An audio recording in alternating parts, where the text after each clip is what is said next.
So when I usually teach Dante's Divine Comedy in a freshman survey course on the Middle Ages, we spend 3 weeks on it, and I feel like we're just skimming the surface.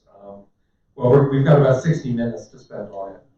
My remarks are going to be focused mainly on the Paradiso, the third part, and in particular on the theme of the imagination. Because I think one of the most interesting things about Dante's Divine Comedy is that it's all made up.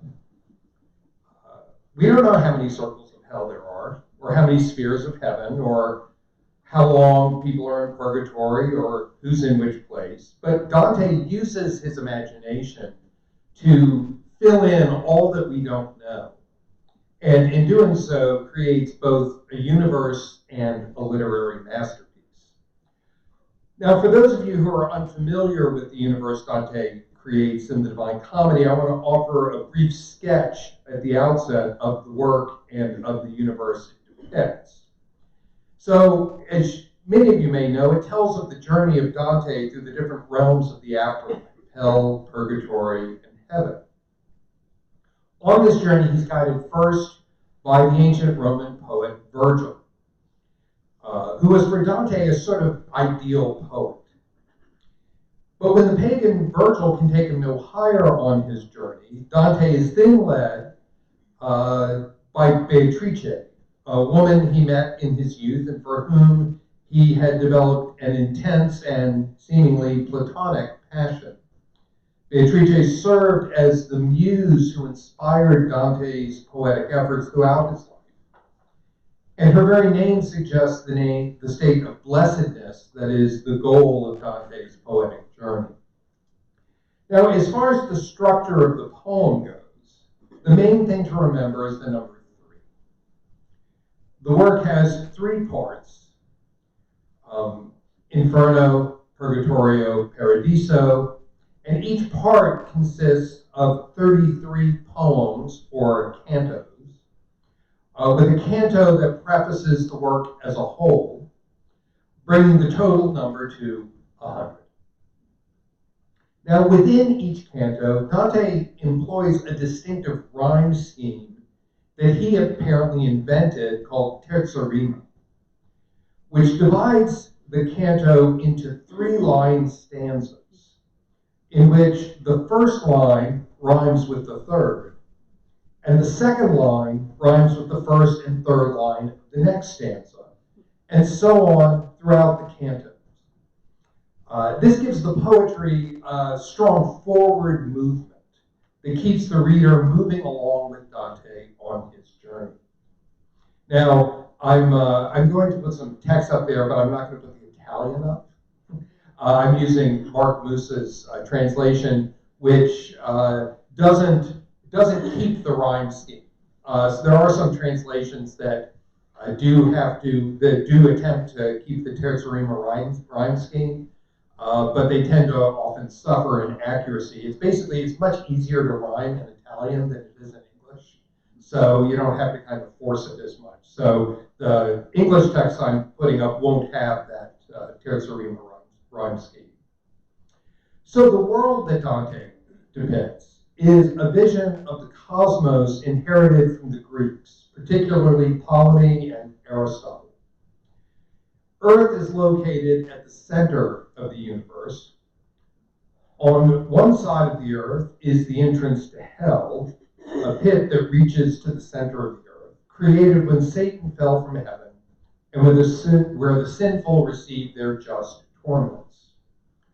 On the opposite side of the earth is, from the entrance of hell, is in the midst of a hemisphere of water is Mount Purgatory, which those whom grace has saved must arduously ascend to expiate the temporal penalty of their sins, and which reaches to the very edge of heaven. Finally, there are the celestial spheres, associated with the particular heavenly bodies that orbit the earth. And beyond that, in the fiery empyrean, the heavenly roads in which dwell the souls of the saints.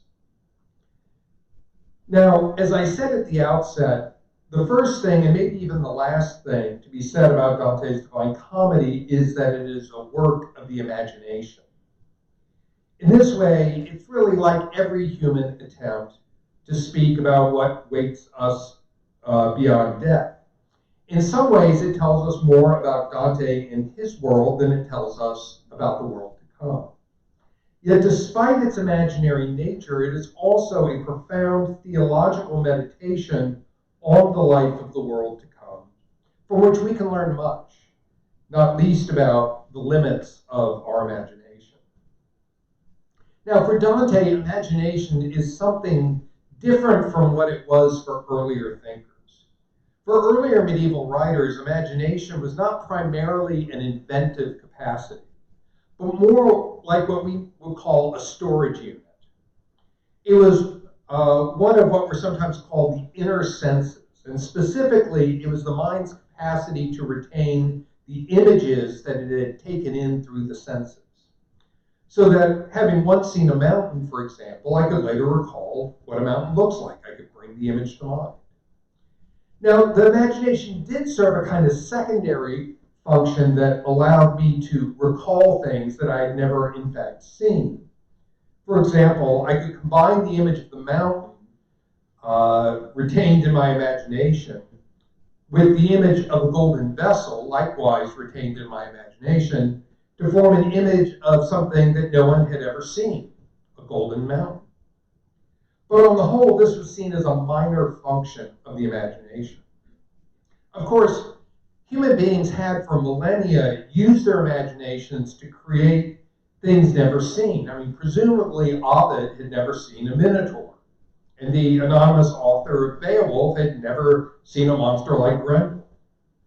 But Dante shows a particularly sharp awareness of his own imaginative creativity, both its power and its limits, its rewards and its perils. In the Purgatorio, at the beginning of Canto 17, Dante, as it were, breaks the fourth wall and addresses us, his readers, asking us to recall in our imagination having seen the sun breaking through the fog. And this leads into a brief ode to the power of imagination, which Dante also sometimes calls fantasy, kind of interchangeable terms. He writes, "O power of fantasy," though the Italian word he uses there is actually imaginativa, "that steals our minds from things outside to leave us unaware. Although 1,000 trumpets may blow loud, what stirs you if your senses show you nothing? Light stirs you, formed in heaven by itself, or by his will who sends it down to us." For Dante, imagination creates a world in which we can become so enwrapped that the external world loses its hold over us.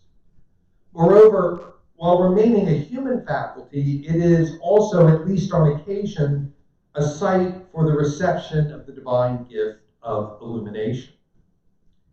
Now, throughout the Divine Comedy, Dante reveals his awareness of his own role as the creator of this imaginative world, including the creation of a character named Dante, whose journey through hell, purgatory, and heaven he recounts. One way to read the drama of the comedy is as the tension between Dante the poet and Dante the pilgrim. Dante the poet imagines a realm of absolute divine justice and mercy and gives it a concrete literary shape, while Dante the pilgrim, the fictional character who bears an uncanny resemblance to the poet, must discover the structure of the afterlife as he goes. Now, moreover, Dante the pilgrim must undergo a process of transformation that Dante the poet imagines for him. A process that involves feeling, at least initially, horror and pity at the torments of those in hell. That involves a painful transformation as he climbs Mount Purgatory. That involves puzzlement as to the location of the various souls in heaven. Dante the Pilgrim's process of discovery is a process of coming to embrace the final justice and mercy of God as Dante the poet imagines it, until in the end, the two merge in what is simultaneously a triumph and a defeat of both poet and pilgrim, but I'll get to that soon enough. One place near the beginning of the comedy that we see Dante's consciousness of himself as an author is the famous episode in Canto 5 of the Inferno, where Dante the Pilgrim meets the lovers Paolo and Francesca in the circle of the lustful. Paolo and Francesca were killed when caught in the throes of passion by Paolo's brother, who happened to be Francesca's husband. As Francesca tells the story, it was love that brought them to their sorry end, and it was love that had condemned them to spend eternity together with each other and a host of other illicit couples in a whirlwind that buffeted them about like a flock of birds. Francesca recounts how it was while they read together the story of the forbidden love of Lancelot and Guinevere that their own forbidden love was kindled. So this is Francesca explaining her story to Dante the Pilgrim. One day we read to pass the time away of Lancelot, how he fell in love. We were alone, innocent of suspicion. Time and again our eyes were brought together by the book we read, our faces flushed and pale. To the moment of one line alone we yielded.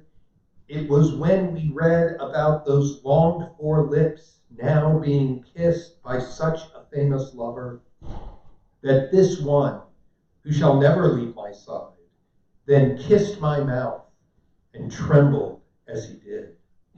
Our Galahad was that book, and he who wrote it. That day we read no further. Dante, upon hearing this sad tale, faints. Why? Perhaps it's simply that Dante the Pilgrim is taken in by the somewhat deceptive tale that Francesca spins of how love is to blame for her and Paolo's damnation. So he faints out of pity for their sad fate, a fate created for them by Dante the poet. Or perhaps it is because Dante the Pilgrim, who is himself a poet, is stung by Francesca's description of the book they were reading and its author as a Galahad, a go-between who arranges an illicit tryst. Francesca's story reveals to Dante that writers are seducers, using their imagination to create worlds of possibility that move us to act in ways that we otherwise would not act. This may be done for good, of course, but it may also be done for ill. Would Francesca and Paolo have kissed had they not been reading of Lancelot and Guinevere? So perhaps Dante faints because he fears that his writings may seduce readers into, for example, taking morbid delight in the torments of the damned that he has imagined. But if the story of Paolo and Francesca warns us of the promise and dangers of poetic success, a more common theme in the Divine Comedy is poetic failure. Dante is not, of course, above occasionally bragging about his poetic prowess. In the circle of hell reserved for thieves, where the damned undergo a series of transformations as they merge into one another, their punishment reflecting their crime and its failure to represent what belongs to whom, Dante boasts that his account surpasses that of ancient poets who told similar tales.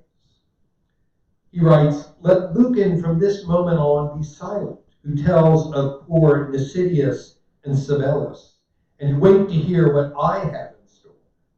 And Ovid too, with his Cadmus and Arethusa,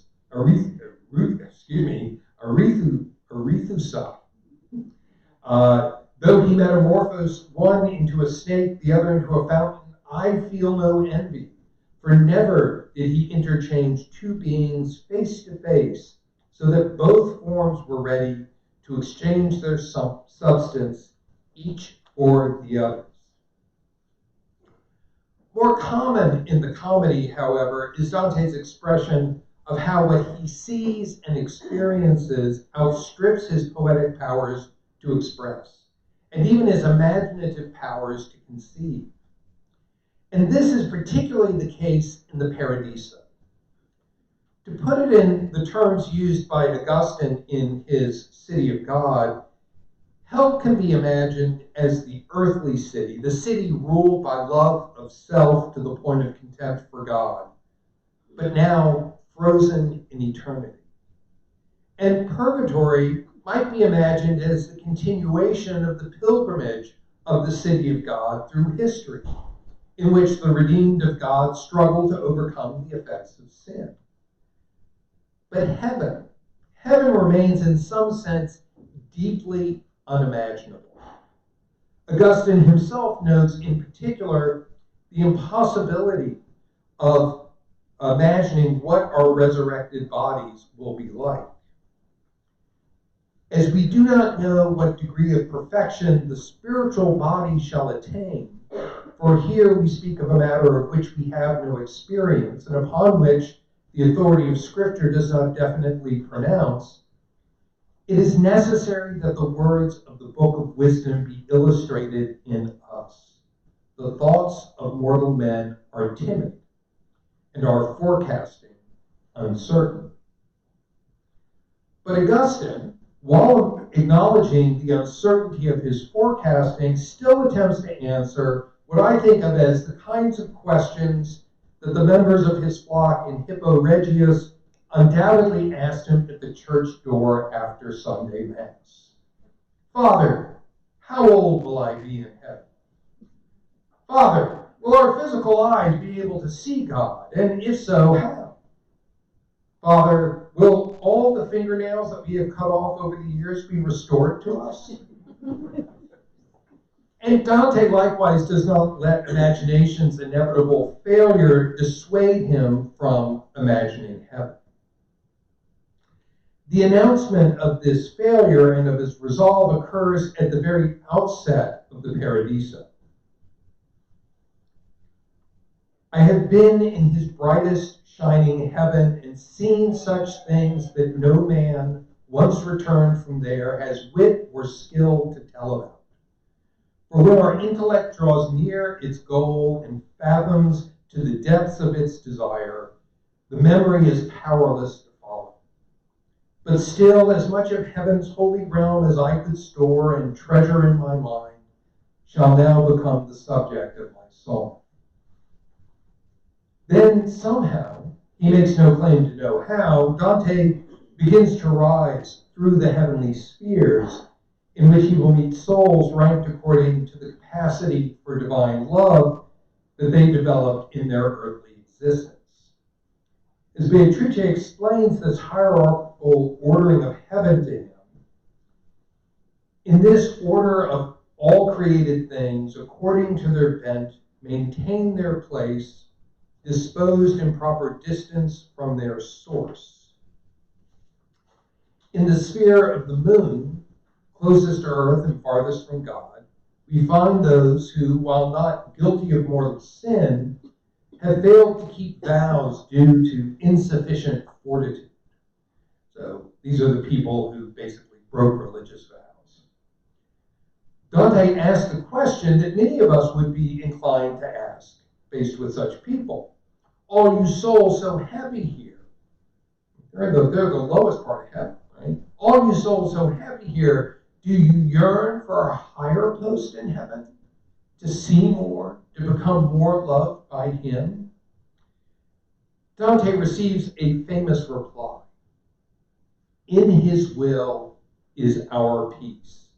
It is the sea in which all things are drawn, that it itself creates, or which the work of nature makes. Then it was clear to me that everywhere in heaven is paradise, though the light of grace supreme does not shine equally. Dante finds us in all of the spheres. those redeemed and perfected have no desire to be anywhere other than where they are. Whether this is among the theologians in their shockingly low position in the sphere of the sun, or the contemplatives in the far higher sphere of Saturn, or the angels whom he finds in the primum mobile, that sphere moved directly by God. In Dante's imagination, the spheres show that hierarchy and differentiation remain in heaven, and yet it is a hierarchy without resentment or oppression. While this sort of hierarchy might itself be thought to beggar the imagination, Dante quickly learns that what he is seeing and experiencing as he ascends through the heavenly spheres is itself a construct, a kind of visual aid intended to make graspable what is beyond ordinary human ken. Contrary to the opinion of Plato, who held that souls returned at death to the heavenly sphere from which they originally came, Beatrice tells Dante that each one's bliss is equally eternal, and all lend their beauty to the highest sphere, sharing one same sweet life to the degree that they feel the eternal breath of God. The difference between souls is not so much a matter of distance from God as it is their capacity to receive God's light, to feel God's breath, a capacity that developed in the course of their earthly life. Beatrice continues explaining to Dante the reason for this construct. These souls appear here not because this sphere has been allotted to them, but as a sign of their less great degree of blessedness. The souls aren't actually where Dante is seeing them and speaking with them. I speak as one must speak to minds like yours, which apprehend only from sense perception what later it makes fit for intellection. For this same reason, Scripture condescends to your intelligence, attributing with other meaning hands and feet to God. Charles Singleton, the famous Dante scholar, notes, heaven, as it were, condescends to speak to him through sensible experience in each of the spheres of the upward way. This representation by misrepresentation is given a precedent in Scripture's use of metaphor, in which spiritual things, like divine power, are represented by material things, like a strong right hand. As Thomas Aquinas puts it, it is fitting that Holy Scripture hand on divine and spiritual things by means of comparisons with material things. For God provides for everything in accord with the capacity of its nature. Now, it is natural for a human being to arrive at things that are graspable by the mind through things that are received into the senses, because all our knowledge originates from our senses. So in Holy Scripture, spiritual things are fittingly handed on by means of bodily metaphors. So the misrepresentation of heaven that occupies Dante for the first 29 cantos of the Paradiso is the result of divine love, which provides for each thing according to the necessities of its nature. It is a misrepresentation that speaks to the imagination, which serves as a kind of ladder that one discards once one has climbed up. Absent such visual representation, Dante the Pilgrim would never be able to learn the true nature of heaven, in which all souls dwell together within the heavenly rows, differentiated only by their ability to take in God's love. But the fiction of the heavenly sphere serves not only the needs of Dante the Pilgrim, but also the needs of Dante the poet. To quote Charles Singleton once again, the poet's invention of this whole scheme is noteworthy, and the reader has only to consider how unsatisfactory, if not impossible, it would have been had the pilgrim risen immediately and directly to the Empyrean in the first canto of the Paradiso and remained there for 32 more cantos. Periodically in the Paradiso, Dante, the poet, interjects comments suggesting just how far short of reality his imagination falls. For example, In the sphere of Mars, where he meets the souls of holy warriors constellated in the form of a cross, he writes, "But here my memory defeats my art. I saw that cross as it flames forth with Christ, yet cannot find the words that will describe it." And after ascending to the final sphere, the primum mobile, beyond which lies the Empyrean, which is the realm beyond time and space existing in the divine mind, Dante's imagination faces an even greater challenge. Perhaps it's due to his proximity to the Empyrean, if one can be proximate to something outside of space and time. I'm not sure that's possible, but in any case, Dante now sees the universe, as it were, inverted, or perhaps better, turned inside out. Its center now is no longer the earth, which Dante has dismissed as this puny threshing ground of ours, but God himself, who appears as a point that radiated light so piercing that the eyes its brightness strikes are forced to shut from such intensity. This is the point on which Beatrice will tell Dante, depend all nature and all of the heavens. So around this central point of intense light, Dante sees not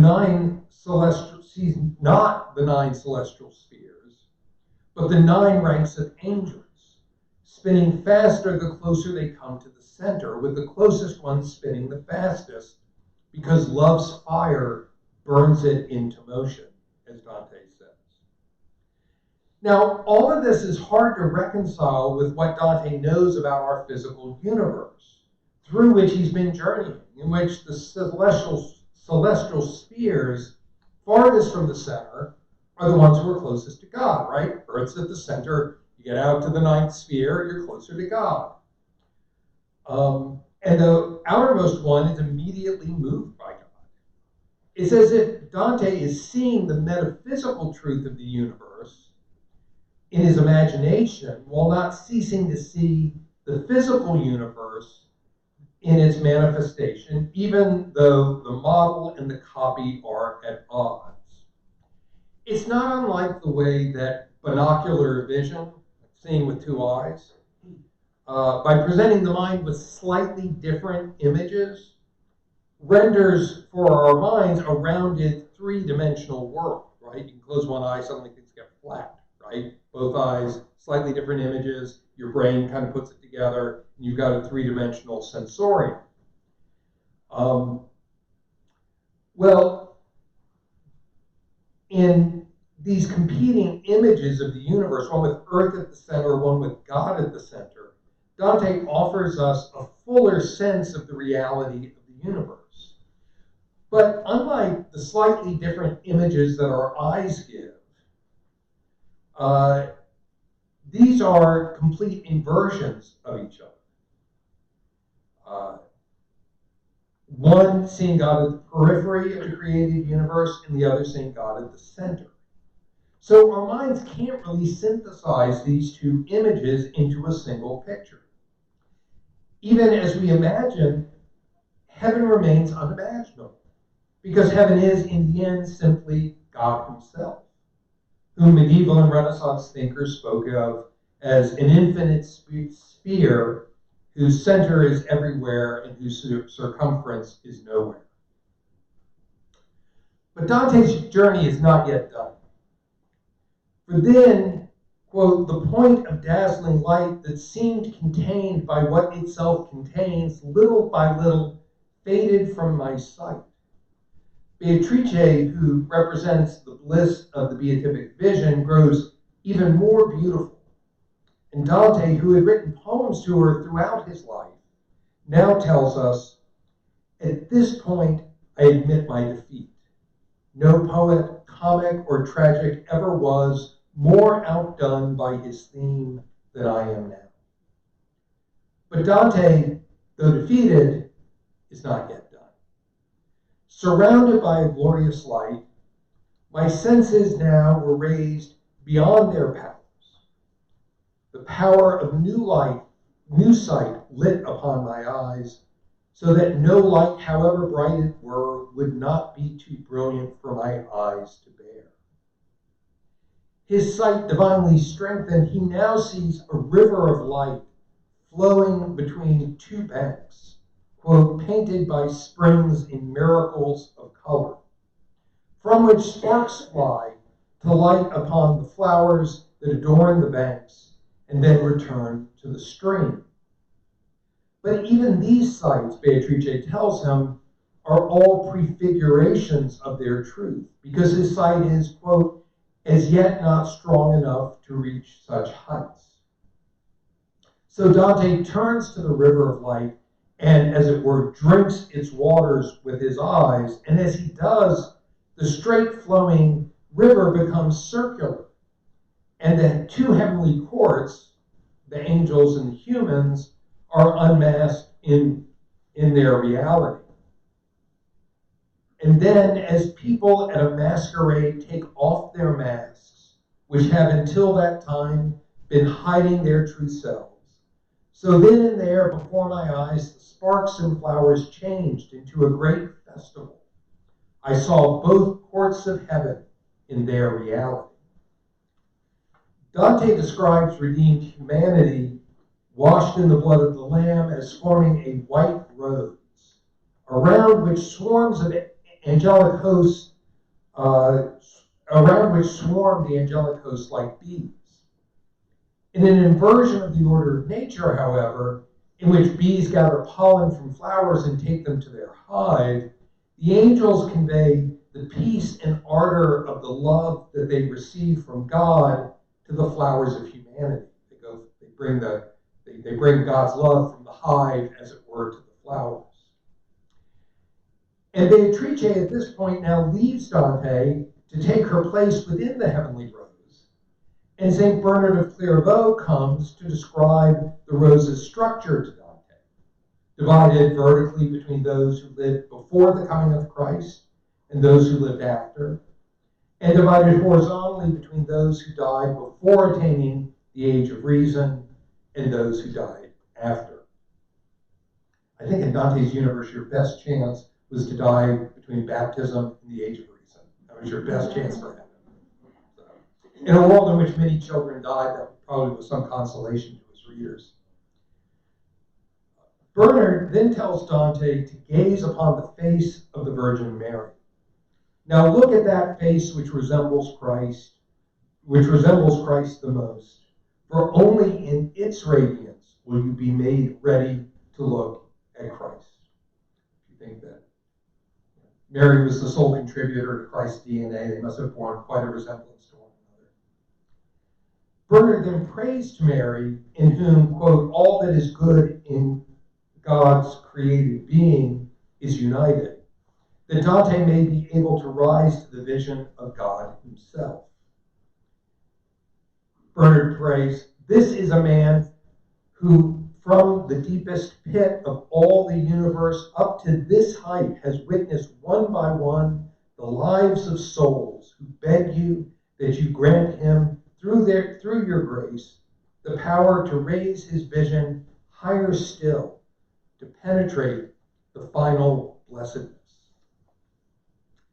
At this point, poised on the edge of his journey's end, Dante the pilgrim and Dante the poet unite, as word and image fail them both. Looking into that exalted light of truth itself, both language and memory give way. Dante compares it to waking from a dream that leaves one emotionally affected, but whose details you can't recall.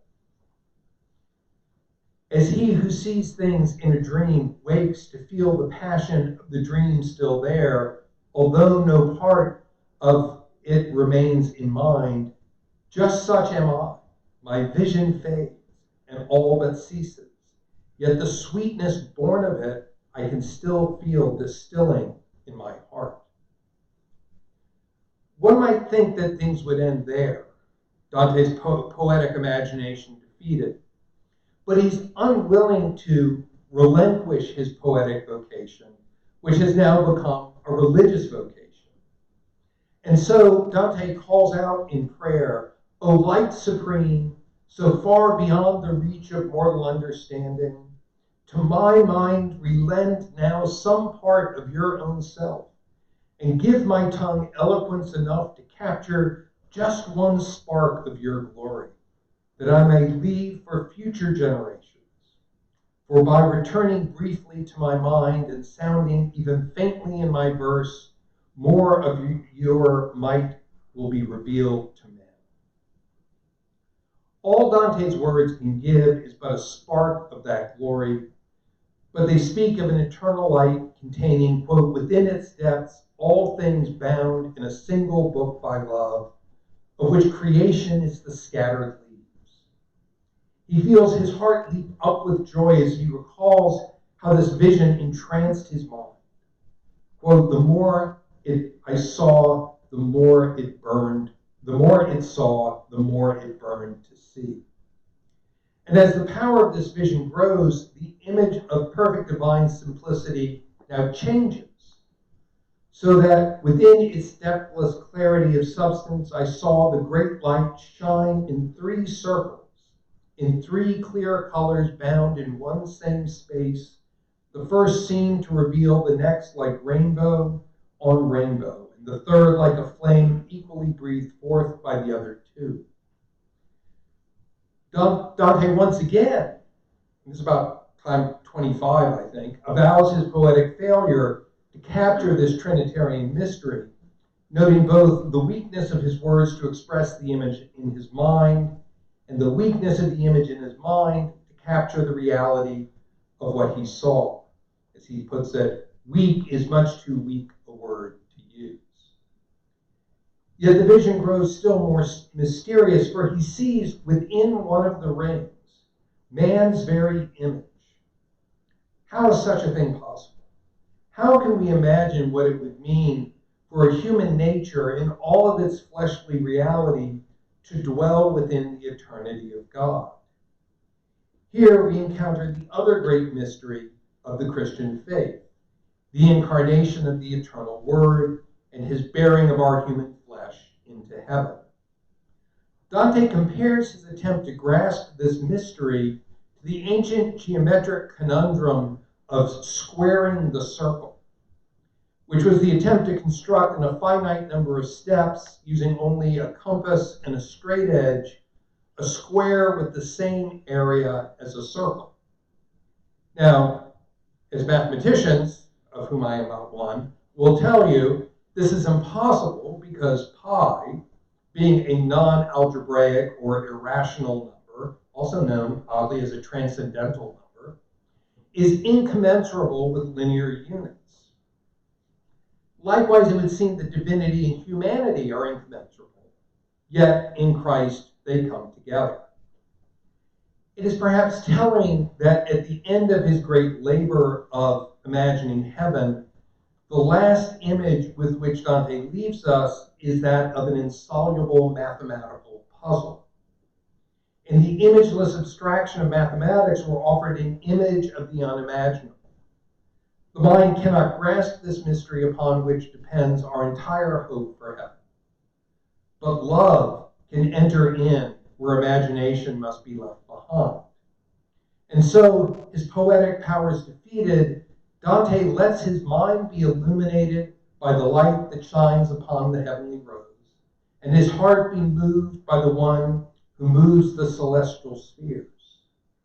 At this point, he writes, power failed high fantasy, but like a wheel in perfect balance turning, I felt my will and my desire impelled by the love that moves the sun and the other stars. As I said at the outset, the Divine Comedy is a work of the human imagination, and as such, it necessarily misrepresents what it seeks to represent. But to say this is not to fault it in any way.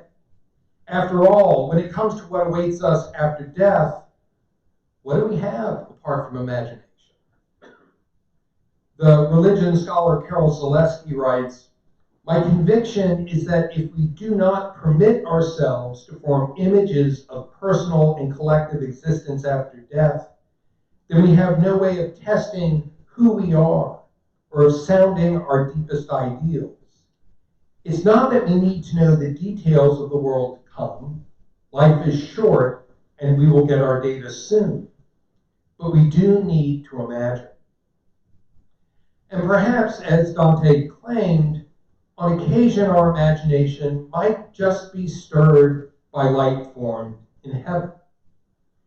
If this is correct, if it is right and just that we should lift our imaginations to ponder our eternal destiny, even as we know that they will fall far short, well, then I can think of no better helper in this task than Dante, who dared to imagine heaven even as he saw so clearly the limits of his own imagination.